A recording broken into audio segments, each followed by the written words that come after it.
Welcome to Diversity Dialogues, a production of the New York State Unified Court System's Office of Diversity and Inclusion. I'm John Carr. Today we have a program like no other because we have a guest like no other. Nicole Nicky Hylton is a new Deputy Director of the Office of Diversity and Inclusion and Special Projects Coordinator. But that doesn't begin to tell the story of a woman who grew up with functionally illiterate parents in Jamaica, won beauty contests as a child, lobbied the Prime Minister as a 10-year-old to get into a Norwegian exchange program, refused to take no for an answer, waited until she was 30 to go to college, and ended up with 2 master's degrees, taught at 3 universities in the U.S., worked in the Foreign Service, most recently worked in juvenile justice and foster care doing diversity management, and ultimately joined the Unified Court System in June. And in her spare time, she's climbing the 46 highest peaks in the Adirondacks. Nicky, it's kind of hard to know where to start, so let's start at the beginning. So you were born a poor Black girl with functionally illiterate parents in Jamaica. What are your earliest memories?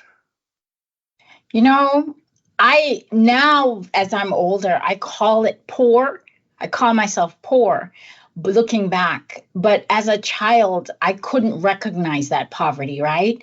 Because my parents, there was so much love in that house and so much affirmation, about who you are, what you can be. So, and they always tried to make sure that any gaps in our childhood, any things that we were missing, like my mother made our clothes, my father was an excellent chef, things like that, right? So basic things we always had. We didn't really feel poverty. It was only as I was older, going to college and looking back at what poverty means. And so, but it's a different kind of articulation of poverty, especially when it's in a small country like Jamaica. Poverty looks and feels different, and communities are involved in family processes, the whole community. So it takes a little bit for the kids anyway. The sting of poverty is taken out a little bit when you have a community helping to rear your children. And a community that was probably equally impoverished, so it wasn't a matter where you were looking and seeing everybody's got more than we do. Exactly. How did your parents support themselves and the family? When I was very, very young, my father was a welder, and then he lost that position. But my mom has always been a seamstress. So she would sew things and sell in the marketplace. So when my father lost his job, he used to work for an oil company called Esso as a welder. And when I was little, he lost his job. I would see other males in Jamaica lose their job and become despondent but no, he joined my mother. My mother taught him how to sew, how to cut, how to measure clothes and fabric. And he joined her in the business. He joined her sewing and selling clothes in the marketplace. So that's how they made their living. And it sounds like their resiliency was passed along to you. Yes, and to my sisters. I am a practitioner of African spirituality. I consider myself a daughter of Ogun. And Ogun is the deity of strength, and he's a warrior. And so as a daughter of Ogun, I always think the resiliency you're talking about, right? I never give up. I always see the positive in things. I always say we can find other ways to get to the same point. So that's where I got it. That's my foundation. That is wonderful. I'm aware of a story involving your father who could not read or write, as we said, and a placard he got someone else to write for him. Yes. What did that placard say, and what did it say to you as his little girl? Down with the colonizer. I remember this is a Rastafarian man, right? So the placard said, down with the colonizer. And he was talking about our own government, right? The colonizer now looked like us. So in a post-colonial society, the new colonizer looks like the formerly colonized. So he was talking about injustices and mostly around poverty and employment. Those were sort of, for my father, that was an education Poverty, employment, and education, those were three focal areas for him. And I could always find him protesting with other like-minded activists. And so the sign I remember reading the newspaper to my dad, like on Saturdays and Sundays, sitting on his lap, and he's holding the paper in front of him, and I'm sitting right on his leg reading the paper to him. And so he would get the placard signs made and give it to us, because we needed to participate. We needed to understand what justice looked like, right? And how to go about articulating, how to go about working with others around justice. And so he would give us the placards, and we would walk and chant, not knowing most of what we were saying, but yeah, those are some experiences. That's incredible. Do you still have the placard? Well, yeah, no. What I still have, and this is the ironic thing, right? So I have this complex, wonderful, diverse background, even within my family, because my father was Rastafarian and my mother was Christian. So there was always back and forth on what we could eat, what we couldn't eat, what we should eat. The fact that we had to go to church twice on Sundays, my father didn't like that. So he carried us to a commune meeting every Friday night. So yes, but this same man who couldn't read or write with a placard was the same man who instilled in us resiliency, who taught us about leading with kindness and love, who taught us about seeing people's shared humanity, and is one sort of guiding principle for us. And he would always harp. We thought he was a nag when we were younger. He would say, if you are evaluating your life and your presence is not making at least one person better off, then you need to check yourself.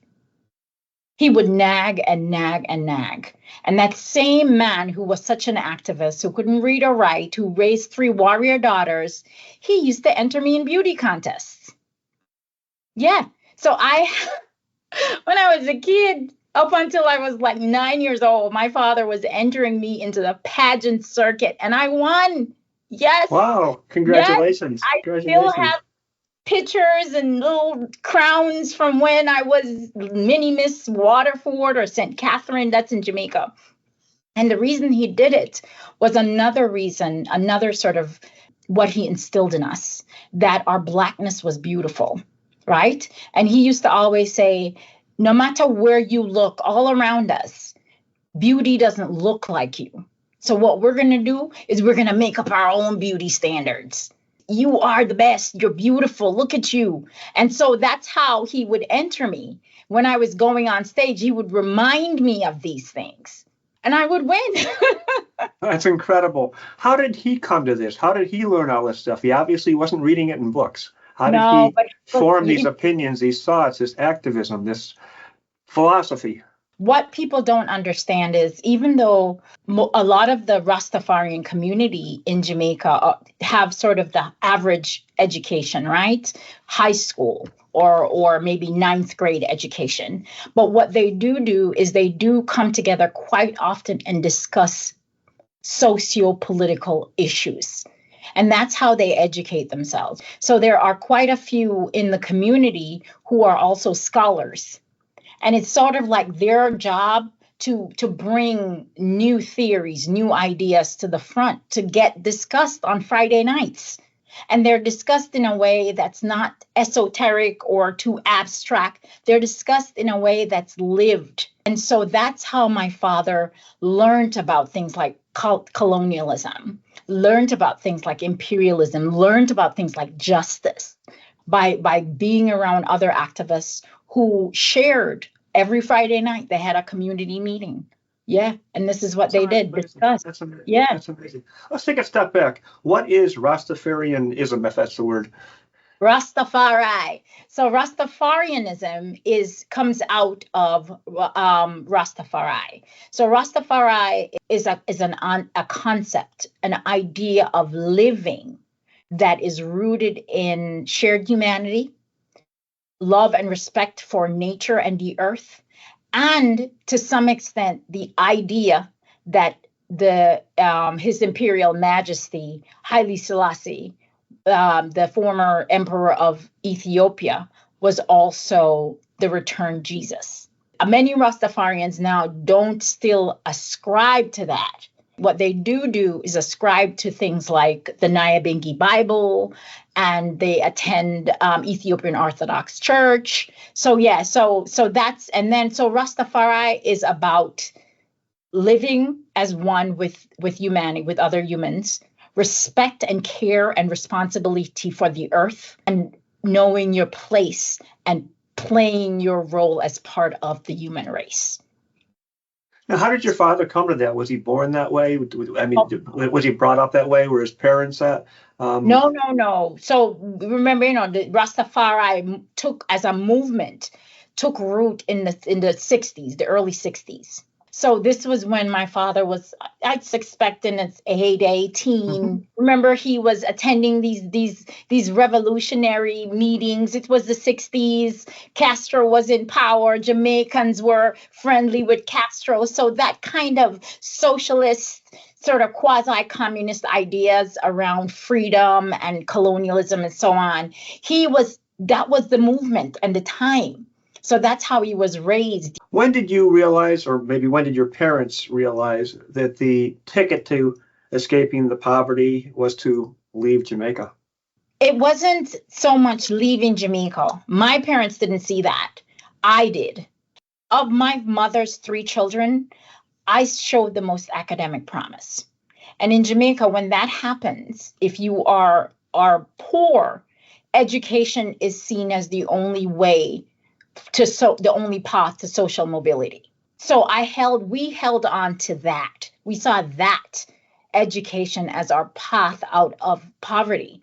When the opportunity came to go on the program to Norway, I saw that as the path. And I was 9. I saw that as an opportunity to gain even more, to get more education. So I saw leaving the country, but only leaving the country to get an education as a path. You told me a wonderful story offline about how you got into the Norwegian exchange program. Could you please share that with our listeners?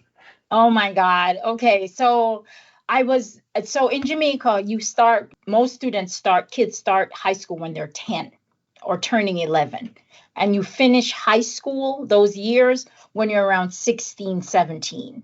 And then you have an opportunity, because it's the British system, to go to 2 more years of pre-college, so that when colleges and universities follow the British system and only have 3 years, you have an opportunity to take that first year of college in high school by taking your advanced level exams. Anyway, I'm saying all this to give you some groundwork.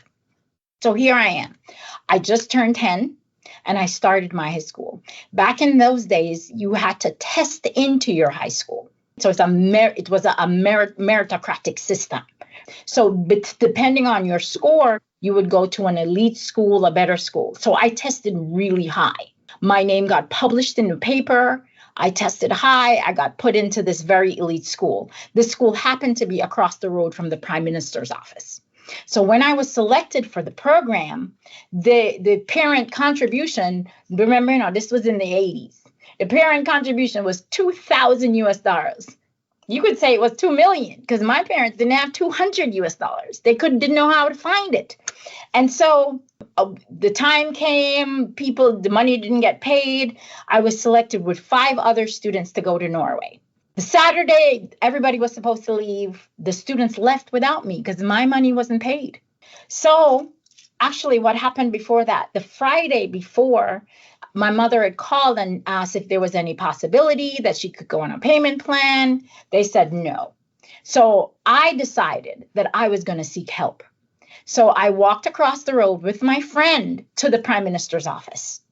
Walked there, and the security guard was at the gate. And I said to him, I started telling him my story. I was this kid. I told him where I was from. This program is going to change our lives. I really want to do this. He listened. He didn't say a word. And my friend was beside me trembling because we thought we were going to get in trouble. Because we had taken our lunchtime and still have not returned to school, right?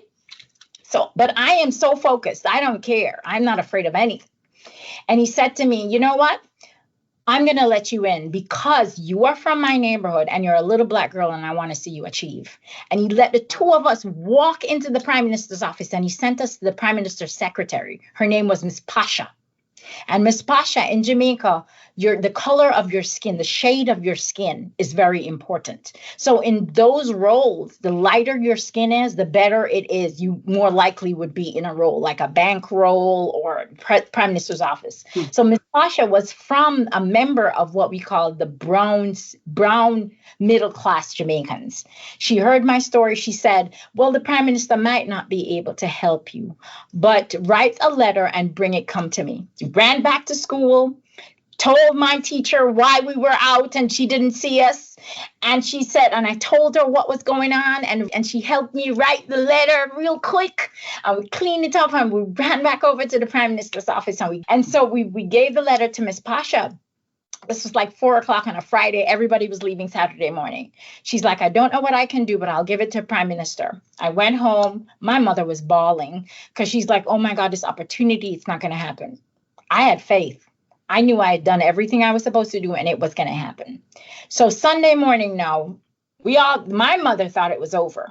Sunday morning, she gets a call from the office, from the program office and said, Nicky has a ticket for 5 p.m.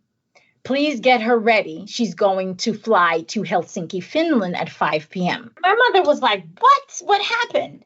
So I was excited, right? Because in my mind, I was already going. So this was nothing new to me. I packed my bags, everything. My mother's still crying because our littlest child is going off.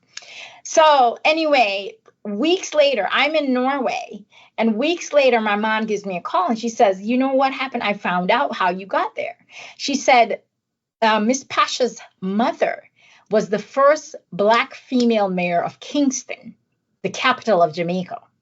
And when her daughter called her and said, I have this little girl, the Prime Minister can't do anything for her. What can we do? Her mother called the program office and said, if you don't send this little girl from that community, I'm going to bring you down.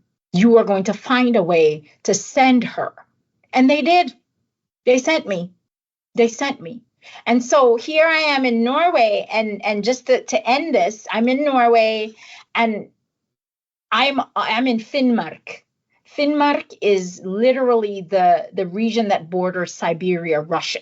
It's northern, it's cold, it's dark, and I'm scared. My host mom looks in my trunk and sees that I have winter clothes, quote unquote winter clothes. She gets the whole community. This is an island of nothing but white people, most of whom have never seen a Black person in their life. They come together, they put all their resources together and buy me a whole wardrobe of winter clothes. That whole island took care of me for almost 8 years. And that's how I survived. Yeah. So you experienced a great deal of kindness. Yes. I mean, there were other experiences too, but the kindness and the love and the care and I call it intentionality was so powerful that it sustained me. So you were in Norway for 8 years. Yeah, about 8 years, yeah. And after that, was it after that you came to the United States? No, I went back to Jamaica and I started working with the U.S. Embassy in Kingston. So I started working with the U.S. State Department. So I worked there for 7 years.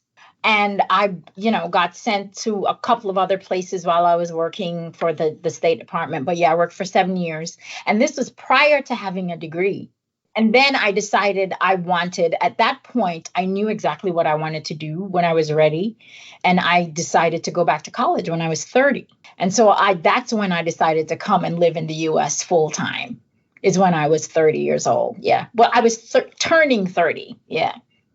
What appealed to you about the United States? The education, always for me. I'm a lifelong learner, and because I've been socialized to believe that such an importance and reliance on education, from everything from financial success to emotional and intellectual liberation, education for me is everything. And so I saw the possibility for expansive education. I wanted to do work on global diversity. I wasn't going to get that in Jamaica. I wanted to double down on sociological analysis of poverty, crime, health, things like that. Yeah. And I wanted to do a lot of work around LGBT life because I'm a queer Black woman. And you can't do that in Jamaica. LGBT and Jamaican are just oxymorons because of the anti-sodomy laws and the ways in which anti-gay hate manifests in Jamaica. When did you realize you were LGBTQ? Oh, when I was a kid. When I was a baby, when I was a kid, I felt an attraction to girls very early on, I think. And then when I was in Norway, I had turned 15 when I had started thinking about the evolution of my sexuality or my sexual being. And I remember we went to a basketball game with my best friend in Norway, and she was 16. And I was sitting there, we're having a good time, and I turned around and she was kissing a girl. And I didn't know what to do with that. I didn't know, because I was coming from a very, very deeply fundamentalist religious country where anti-gay hate is real and manifests in murders and rapes and all of those things. I didn't know how to process all of that. I didn't know where I was. And so when I called my mom and told her, I said, this is what happened for the first time. I didn't know. I saw her kissing the girl. You know what my mom said to me, my very Christian mother? She says, what? Has she done anything to take away your love for her now? Is she any less of a friend now than she was before? What a profound response. Yeah, that's all she said. She was quiet for a while, and that's what she said. And that's when I knew I could come out to her. Is that when you did come out to her? I waited a little bit, but that's when I knew that she wouldn't be excited because of her religious beliefs, but she'd love me till the ground. And that's what she's done. How did your father take it? No, my father was already dead. My father died when I was turning 14. Oh, goodness. Yeah, he died. He had type 1 diabetes and fell into a coma. Oh, I'm sorry. Yeah, but he was a wonderful man. Obviously, from what you said. Where did you go to college in the U.S.? So I started out at Agnes Scott College in Decatur, Georgia. So I knew right away that I wanted to go to an all-women's college. So I started at Agnes Scott. What I was looking for was a lot more feminist rigor in my education and a lot more rigor around things like race, class, gender. And I didn't find that. So you went to Georgia? I know, right? Look, I was looking at the schools in silo, right? Not in the context of the community. So I transferred to Mount Holyoke College, and that's where I got my rich experience. Yes. So I'm a moho to another women's college. And then I went to Syracuse. No, I went to Chicago School of Professional Psychology, then Syracuse, then Arizona. Yeah. So it's been a while.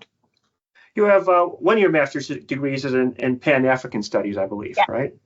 Yes. Why that? I think it's obvious, but you tell us. Well, yeah, the pan in the Pan-African means diaspora, right? I wanted to study Blackness in the African diaspora, not just the U.S., but I also looked at immigration patterns that are bringing Black bodies to the U.S. too. Movement. So that's why I wanted to take a deep dive. And I tell people when I'm teaching my courses, I talk about the danger of the single story. And that's from a TED Talk with Chimamanda Adichie. And what she's talking about is that when you first, a lot of times, especially for foreigners, when we see American lived experience, we have to remember that we're only seeing a single story. So, for example, if we see some of these reality shows, if you're not American and see the lifestyle, you would think all Americans live that way. You think they're real. So, right? So for me, my danger of a single story started when I was leaving Norway. I saw we had 3 TV stations, MTV, BBC, and Fox News. And I saw the Cabrini Green. In Cabrini Green, Chicago, it was a housing project, predominantly Black. And so there was a rape of a 7-year-old child that made the news in Jamaica on those stations. Here's the irony. When I left Jamaica and went to Helsinki, Finland, it was on the news there too. It was on the news in Norway. And so I use that in my courses to talk about the single story that makes it way out of a country that creates certain stereotypes in your mind because you don't then have a fuller picture. And that's why I wanted to do a master's in Pan-African Studies, because I wanted a fuller picture of the Black experience. And then another master's in behavioral psychology. Yes. Again, same question. How come? I wanted to do workplace diversity, but I wanted to do it in a cognitive behavioral way. I wanted to use psychology to create lesson plans. And so I remember when I took a couple of psychology courses in undergrad and found them very, very exciting and informative for designing my life. And I thought about that could design powerful courses and education pieces. And so I did my first master's in IO psychology with a focus on workplace diversity. And I created programming for courses around LGBT in the workplace. So yeah, that's why I did my second master's in IO psychology. You seem to have an unusually global view of feminism, race, gender. Give us the broad view. Gender, race, all of those things are social constructs. What do I mean social constructs? Wherever you go in the world, gender, race, class, identity, all of those definitions change based on where you are in the world. So race means something different here as opposed to places like Brazil and South Africa. Gender means something here as opposed to places like Jamaica and Trinidad. Gender means something different in Iran and Iraq. Gender, race, all of those things are cultural and contextual. They're defined by us, for us, about us.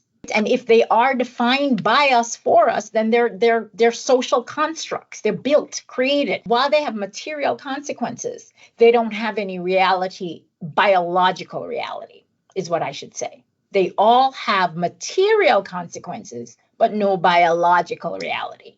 And that's what I think about these concepts. I understand. That's fascinating. So those concepts are certainly different from country to country. Yes. But can't you even break it down further? I bet the concepts are different in South Carolina than they are in New Hampshire. Exactly. So what you have to do in order to understand how gender is understood in the locale, you have to then understand the socializing forces of that locale. So if that locale has a deep embedded sort of Judeo-Christian religious foundation, then you're going to understand that their ideas around gender and sexuality are going to be embedded in their Judeo-Christian understanding of gender and sexuality, as opposed to a Manhattan, where you have a diversity of people. Some might have a North Carolina mentality or a South Carolina mentality, right?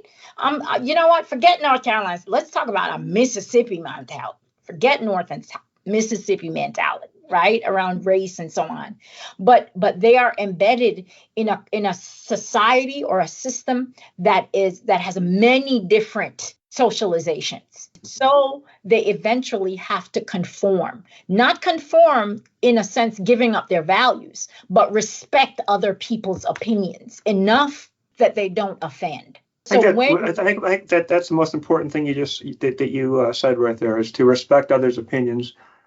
Not you have to embrace them, but you respect them and don't offend them, correct? Exactly. Because at the end of the day, what we're trying to articulate is respect. So that we can coexist. And you probably don't get respect unless you give respect. Exactly. You have to give respect, and you even have to, at some point, you have to allow people to have their opinions, and you have to meet them where they are. Meet them where they are. That's great advice. So what were you doing before you applied for your current position? Well, I was managing a diversity, equity, inclusion, and belonging program at a child welfare and disability foundation, disability organization called Little Flower Children and Family Services. And I was creating education. I was leading, facilitating trainings. I was helping to create policy, HR policy. And before that, though, I was at the Adirondack Diversity Initiative upstate New York, where I lived in between Lake Placid and Saranac Lake, and did a lot of work with the state troopers, COs, correction officers. I worked with all of the forest rangers up there. We worked with the commissioner of parks. We worked with the commissioner of environmental conservation. So we trained and created education. Right now, the training program that I created for the state troopers up there has been funded by the state. So now it's being funded by the state. Originally, we had raised the money to train the state troopers, and their training continues. And they were receptive to that, the state troopers? You know what? The leadership was receptive to having the work done. When you walk into the room, you're getting a multitude of different sort of reactions to you. But I find that the way we designed the course, by front loading the trauma that officers go through, recognizing, acknowledging that first, then talking about how that trauma gets reproduced in their everyday interaction with folks, that for us was successful in sort of getting tensions down, getting people to feel more comfortable in sharing in the room. Yeah. And more receptive to engage in knowledge. You mentioned that the trauma that's often suffered by state troopers, but you endured your own in the North Country. I know that. You encountered a jarring incident of racial graffiti in Saranac Lake. Can you tell us what happened and how that impacted you? I'm a runner. And so I would get up. I love running in the Adirondacks. It's the most amazing thing. And so I'd get up early, and because I like that foggy morning feel. And I get up early. And one morning, I didn't actually see the sign. It was a friend of mine who said, "Look there, Nicky." And it was right on the path where I run every day. Somebody had written just very, very close to my apartment, right in front of my apartment, right on the path where I run every day. "Go back to Africa, you N-word." I'm like, Africa? Honestly, my reaction wasn't even to the N-word. It was to the Africa. I'm like, the first thing I thought was, you probably know more about Africa than I do. If you had told me go back to Jamaica, girl, I would say, yes, you know what? That sounds like a plan. But the Africa part. So yeah, it was, I felt threatened, but not scared, if that makes any sense. Mm-hmm.